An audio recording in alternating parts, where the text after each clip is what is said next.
Kuya, ano ba itong ginagawa natin? Ang palakas daw to ng core, sabi ng tambay dun sa gym. Kapag naiangat daw natin ang tiyan natin, magiging malakas tayo. Gangsta muscle, boy. Sus, takot ka lang matay kuwado ulit ni J-Boy eh. Nakaisa lang sa akin yung ungas na yun. Pero antayin mo kung paano ako gumante sa amboy na yun. Iuupo ko siya sa 10 packs abs ko! Tara, tuloy natin to. 17. 32. 8. 40. Tayo mo na agad yun. 45. Mga walang silbi talaga kayo sa mundo. Nay! The one and only. Panaginip ba to? Gusto niyo mag-isa sa paligid? Ay, sinanay nga, kuya! I'm back in katakutan!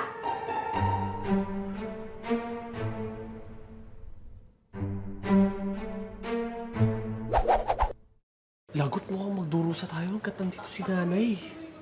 Daka. Ito na ang tunay Ate na Lu? martial law. Bunso, ayos ka lang ba, ha?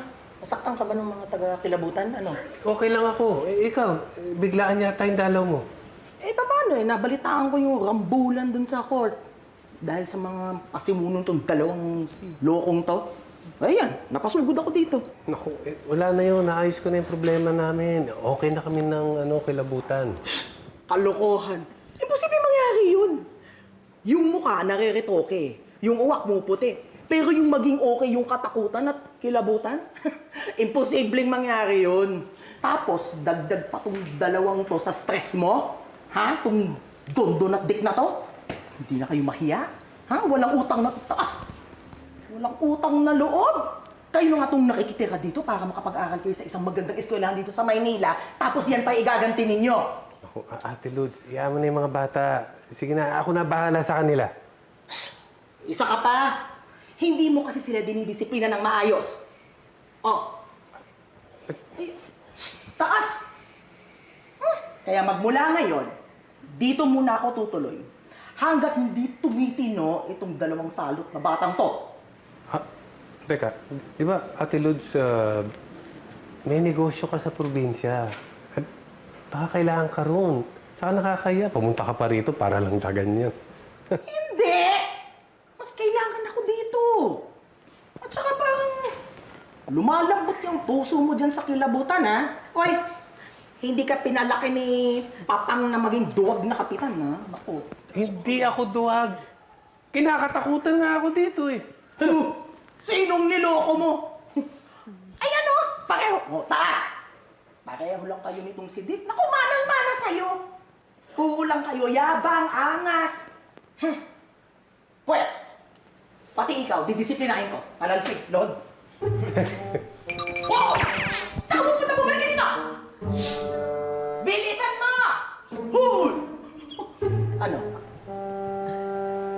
Tumukong na to, ha? Lagot mo kang magdurusa tayo hanggat nandito si nanay. Handa ka na kasi ito na ang tunay na martial law. Bulong-bulong ka dyan! Taas, taas! Ano ba kayo? Mga tulog pang mga diwa niyo, tanghali na. Magsabangan kayo maaga dito. Ano ba nangyari dito? Diyos ko, kayo talaga. Oo!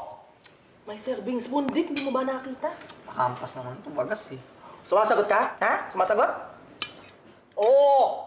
Bakit po? I-serving spoon naman po ito ah. Hindi ka pa nagsasign of the cross. Balik mo yan! Hindi ka pa nagsasign of the cross. Magdasal muna tayo.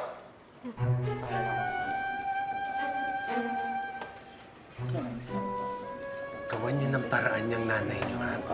Kung hindi, malilintikan kayo sa akin. Dito, gay. Ikaw nga, hindi umuubra dyan. Kami pa. Masyado akong maraming inaasikaso sa barangay. Hindi ko na pwedeng dagdagan. Nagdadasal o nagchichismisan? Binabastos ninyong Panginoon!